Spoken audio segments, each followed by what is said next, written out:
Hey folks, this video is to help you learn how to construct a species area curve. A species area curve is used to determine when we have done enough work to sample a community to find out what the species richness or the species diversity is like in a community. These graphs can be confusing to students when they're new, so this video is meant to help with that. The first thing I want you to notice on this graph is the x-axis. This shows the cumulative number of quadrats. As a heads up, I might use the term quadrats or plots interchangeably during this video or in lab. So on the x-axis, it's important to note that the quadrats are placed in the order that they were sampled. So the first quadrat over there on the far left, right here, that was the very first quadrat, number 1, that was sampled in this particular study. This quadrat over here, number 21, this was the very last of the quadrats sampled. That's a lot of quadrats. I'm sure they were tired by that time. Okay, moving on, let's look now at the y-axis. Actually, before I move on to the y-axis, I realize that I need to point out that it's really important to keep the quadrats in the order that they were sampled on the x-axis. That order is really important because if you shuffle it, the shape of the curve is going to change. It probably won't change the outcome in a huge way, but it'll change it enough that it'll mess you up a bit. And what you would wind up is something different than the person grading your lab work would get. So you'd lose some points there for sure. Okay, so keep your quadrats in the order that your instructors or that your instructions tell you or that your instructors told you to do. Okay, now let's look at the y-axis. What the y-axis is showing is the cumulative number of species. Now, this is different from simply plotting the number of species in a quadrat. That would be simply the total number of species found in a quadrat. Instead, this is showing that as we add more plots, we encounter new species not yet seen before during the study. And the combined total of species, or the cumulative total of species, at the point in time that a particular quadrat is sampled, is the point that we graph on the curve. Now, if that seems still confusing, don't worry, I'm going to show you how to do that in just a minute. And before I get into showing you how we do that, let me point out that this is just a sample species area curve that you're looking at here. It's built using the same procedure but with different data that you're going to use in your lab. Okay, so now let's look at the data that you will work with in the lab 2, the ecological sampling simulation. Okay, these are the data that you're going to see in your lab handout. The colors are different because I'm working through PowerPoint and not through a doc file in your lab in your lab notebook, or in your lab handout. What we're looking at here is the results of a study done looking at plant species in 16 quadrats in a field up in the Midwest. The first thing I want you to note is that these are the species that were found during the study that I'm circling here on the left, and then across the top, these numbers that are up here, 1 through 16, represent the 16 quadrats that were sampled in this study. In the body of the table, you see a bunch of X's. An X indicates that a particular species was found in a particular plot. So for example, this X right here represents that the species Taxicum officinale was found in plot number or quadrat number 12. Okay, you'll also see that it was found in other plots, indicating by these little green dots here, but this cell right here tells us that that species was found in that particular quadrat. Okay, now to graph a species accumulation curve, a species area curve, I should say, you need to organize these data that you're looking at here in a special format. So let's take a look at that.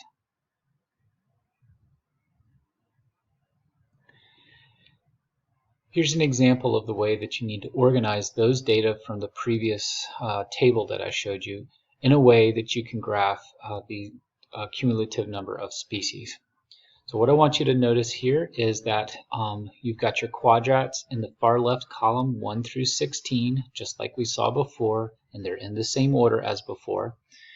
And then across the top we've got 4 different categories of number. We got quadrat number, we've got number of species in the quadrat, we've got number of new species for the study that were detected in that quadrat, and then we have the total cumulative number of species seen in the study so far when that quadrat was done. So let me show you how that's conducted. By the way, these colors here are going to correspond to the colors in the previous graph. Okay, so now we're back at this chart that shows the raw data. Let's look at quadrat number 1. The X's here that are highlighted in yellow are all the X's indicating all the species that were found in quadrat number 1. If you were to count them up, you would find that there's a total of 17 X's in that column. So 17 is the number that we would put here in the number of species found for quadrat number 1. Okay.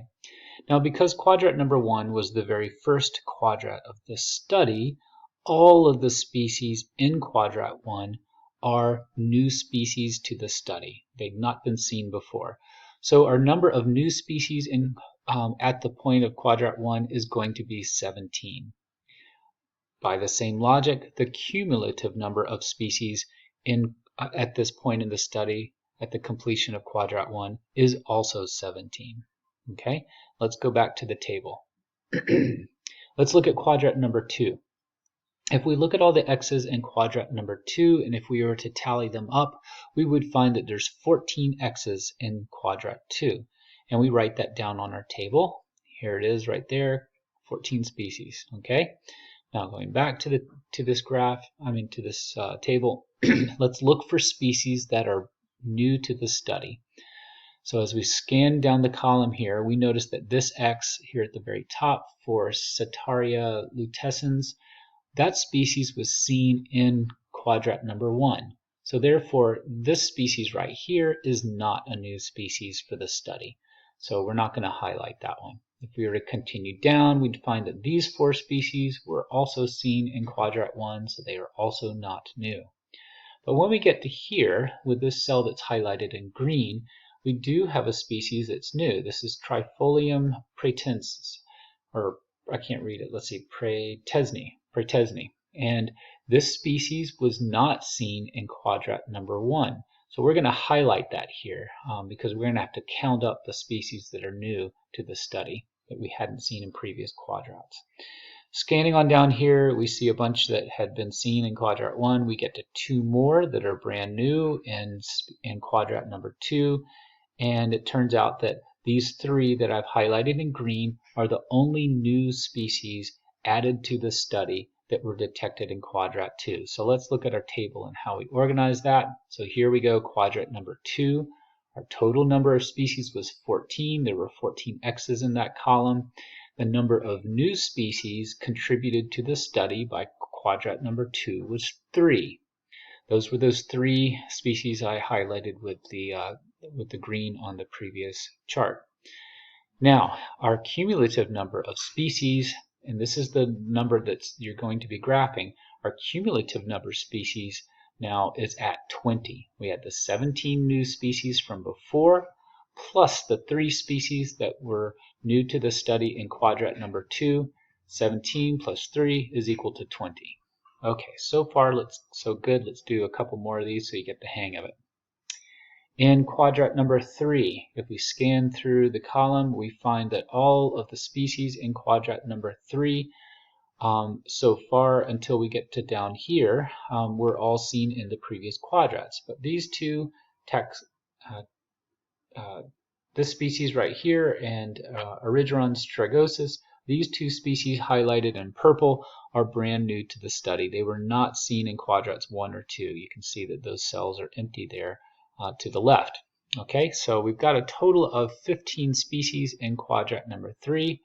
So we write down 15 here. We got our 2 species that are new to the study, and then our cumulative number of new species would be the 20 cumulative species at the end of sampling quadrat 2, plus the 2 new species that we have at the end of sampling quadrat 3, and that yields a total of 22 new species, 22 cumulative species in the study thus far by the time you're done sampling quadrat number 3.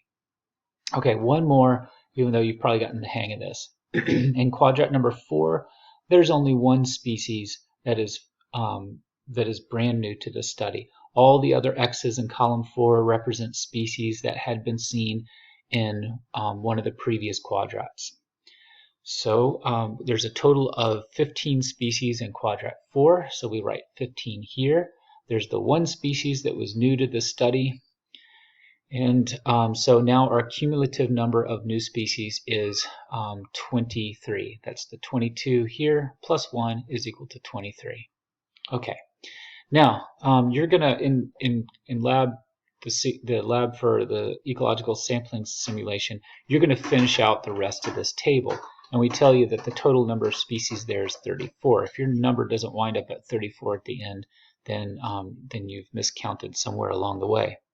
Let me show you now what it looks like as you begin to plot your data.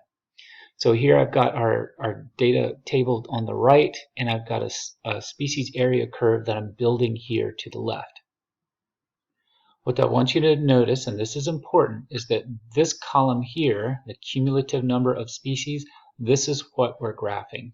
So let's start with this first number here for quadrat 1. It's 17 new species to the study. That is represented here by that dot, and I'm going to put up my own little green dot right on top of that. Okay, that's 17 if you read it on the y-axis there. The cumulative number of species at quadrat 1 is at 17. Okay, for quadrat number 2, the cumulative number of species at that point was 20. So I'm going to plot that right here. This is quadrat number 2. Here's 20. Boom, there's my next dot. And then the next 2 points, you can see where this is going. That would be our 22 cumulative species for quadrat 3, and then 23 cumulative species for quadrat 4. Okay, this gets you well on your way to constructing a species area curve. Okay, so the next step, once you've completed your species area curve, is to figure out the point at which it's okay to stop sampling. So I'm going to use this species area curve that's from a different study. It's not the one that you will be, these are not the data that you're going to be working with in lab. I wouldn't want to show you how to do that exact lab with this demonstration. I'm showing you here a completed species area curve, and I'm going to walk you through how it's done. So first off, note that all the black dots on here represent the cumulative number of species as you add more quadrats to the study. In this particular study, there were 20 quadrats. Now let me remind you yet one more time that these are not the same data that we were looking at in the previous graph, because this is just from a different study. Okay. One of the things that I want you to also notice here is that these dots, as they proceed from quadrat to quadrat, they only go up or over. You never backtrack. You never wind up declining in number, because this is a cumulative total of species detected as you go up the plot. So it almost looks like stair steps if you kind of squint your eyes and look at it a little bit. You'll also notice that up here at this part of the graph, that after about quadrat number 12 or 13, I can't really read it carefully, after about this quadrat, for all of these quadrats to the right, we did not add any more new species. Okay, that's why all those dots there are in a line. Okay, so once you've plotted out your points on your graph, you will then have to do a couple things to figure out the point at which it's okay to stop sampling. The first thing you need to do is to graph a best fit curve. And that's what's represented by this line that's already on our graph here. And I'm going to trace over it using the mouse here. This would be our best fit curve for these points. Notice that we're not trying to hit each point. This would not be a best fit curve where you're connecting the dots. Okay, connecting the dots is not a best fit curve, so we would not want to do that. All right, so this solid black line here that curves up through here is a best fit curve through those points. By best fit, you just sort of, as you move through the points and along the quadrats, you're sort of averaging out the distances between the points and the line. And quite honestly, this line that's already pre-drawn on this graph could be done a little bit better, but we're going to work with that anyway. Okay. So we've got our points, we've now got our best fit curve. These straight lines here, there's 3 of them, 2 that are parallel and solid and 1 that's dotted. Those are the things that we're going to do next. Now, for this, you need to refer to your instructions about what your goal is for species sampling. And in this case, we want to stop sampling at the point where, when we are adding a quadrat, we are no longer adding a new species of plant on average. Okay, so to unpack that a bit, if you look at your species area curve here, notice how steep this part of the line is. Okay, that's because every time we add a quadrat, we are adding, on average, a lot of new species. If we go back to our first quadrat, we added 17 species, and then it was 3 in quadrat 2, and then it was 2 species in quadrat 3, and then by the time we got to the 4th quadrat, we saw we were adding 1 species. That's on that data table that we looked at earlier. So for this part of the curve, it's very the accumulation of species as we add quadrats is really high. And in general, we're adding more than 1 species every time we add a quadrat. In contrast, on the right-hand part of our curve, way over here, every time we're adding a quadrat, sometimes we do not even add 1 new species. In fact, for this part of the quadrat, our accumulation of new species per quadrat is 0. Over here on this part, our accumulation of new species is less than 1. And because when you consider that you get several quadrats where you don't get any new species, it winds up bringing that average new species per quadrat. It brings that value to be less than 1. So it's somewhere right about in here, in this part of the species area curve, where our rate of accumulation of new species is about at the level of 1 species for every quadrat. And we have to figure that out. Okay, so to figure out where on this curve is the rate, we have the rate of 1 species per quadrat, we first need a reference line. And that's what this line here, I'm circling the end of it right here, that's what this line is all about.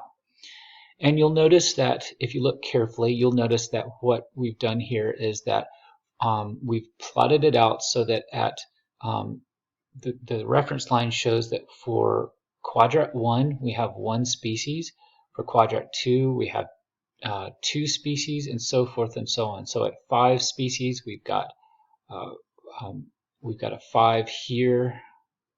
I didn't draw that very well, and a 5 here. Okay, and then when we have 10 quadrats here, we have 10 species. Okay, so that's where our point is there, and so forth. So in other words, what this line, this reference line, represents is what the slope of a curve looks like. And I know it's a line, but we call it a curve anyway. But this shows what the slope of a curve looks like when you're adding 1 species for every quadrat. Okay, so pause and look at this more carefully, or rewind and look at it again if you need to wrap your head around that. But one more time, this line or this curve is representing the slope at which we're adding 1 new species every time we add a quadrat. That's going to be our reference line. Okay, the next thing to do is to use this reference line to figure out where we would have a parallel similar line touching the curve up here at one point. So you'll notice that this line up here that I'm circling the end of it with a green circle there, it is parallel to this line. If these two lines were continued on into space, they would never meet. They would never crisscross either that way or that way. That's what we mean in geometry by lines being parallel. Okay, so we're going to draw this line up here by making sure that it is parallel to this line down here. And you can do that simply by eyeballing it, taking a straight edge like a ruler or something like that, and then holding that straight edge level, or in comparison to this line, you want to make your straight edge parallel, and then you draw a line through here where it touches the curve in just one place. Now I realize that if it looks like the line is touching the curve in several places, like in this whole stretch right here that I'm circling, but in reality, in the reality of geometry, this line is only touching the curve just in one spot, and that happens to be right about there where I put that green dot. Okay, even if you can't see it, you can kind of average the distance between where the species accumulation curve and this straight line meet. You know, the distance between there and there would be your green dot in the center, represented by that big old chunky arrow. Okay, so we now know the point right here where this line is just touching the curve at one point, and that's what we call a tangent line. If it touches it in 2 points or 0 points, it is not a tangent curve. And of course, this line here, this top line, is parallel to this line, so that we know that where this line is touching our species accumulation curve, that's the point on the species accumulation curve where we are adding one species for every quadrat. That's the magic point on the curve that we've been looking for this whole time.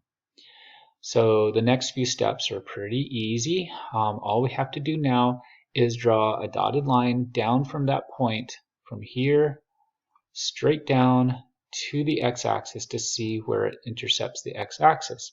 And it hits right about at 7. Okay, that means that at quadrat number 7 is where we had the slope representing when we were adding one species for every quadrat. To the left of quadrat number 7, we were adding more than one species every time we added a quadrat. To the right of quadrat 7, we were adding less than one species every time we added a quadrat.